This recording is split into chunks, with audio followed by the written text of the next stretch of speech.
আপনারা জানেন জুলাই গণঅভ্যুত্থানের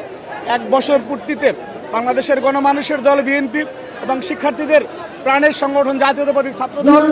36 দিনের কর্মসূচি ঘোষণা করে এবং ছাত্র সংগঠন হিসাবে 36 দিনের কর্মসূচির আজকে সর্বশেষ কর্মসূচি আমাদের ছাত্র সমাবেশের মাধ্যমে। এবং এই সমাবেশটি থেকে বাংলাদেশের সাধারণ শিক্ষার্থীদেরকে ছাত্রদল বার্তা দিতে চায় যে 5ই আগস্ট পরবর্তী সময়ে যেই বিভ্রান্তিকর অসত্য এবং ধূম্রজাল তৈরি করে শিক্ষার পরিবেশ নষ্ট করা এবং বাংলাদেশের নির্বাচনকে একটি পরিকল্পিতভাবে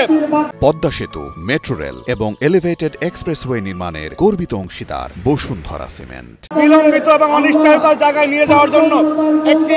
71 পরাজিত শক্তি যে অপচেষ্টা চালাচ্ছে সেই বিষয়ে শিক্ষার্থীদেরকে সচেতন থাকার জন্য আমরা এখান থেকে আহ্বান জানাবো। পাশাপাশি বাংলাদেশের গণমানুষের নেতা বিএনপি ভারপ্রাপ্ত চেয়ারম্যান জনাব তারেক রহমান উনি এই কর্মসূচিতে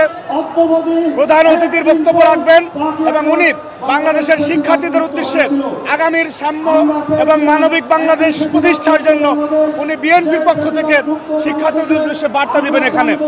এবং আমরা বিশ্বাস করি ওনার বার্তা নিয়ে বাংলাদেশের সাধারণ শিক্ষার্থীরা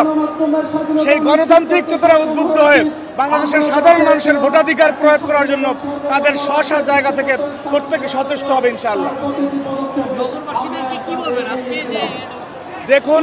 একটি গণতান্ত্রিক ছাত্র সংগঠন হিসাবে ছাত্রদল এই কর্মসূচিটি আপনারা জানেন যে আমাদের শহীদ মিনারে ছিল, সেখান থেকে এনসিপির অনুরোধে আমরা উদারতার পরিচয় দিয়ে স্থান ত্যাগ করে শাহবাগে এনেছি এবং শাহবাগে সমাবেশ করলে যে একটি জনদুর্ভোগ হতে পারে সেটি বিবেচনায় নিয়ে ছাত্রদল গতকালকে ঢাকাবাসীর প্রতি অগ্রিম দুঃখ প্রকাশ করেছে এবং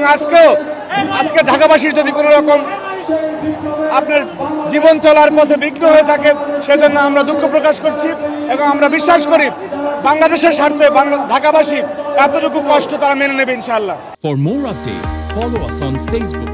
subscribe our YouTube channel, get the latest update on www.daily-sun.com.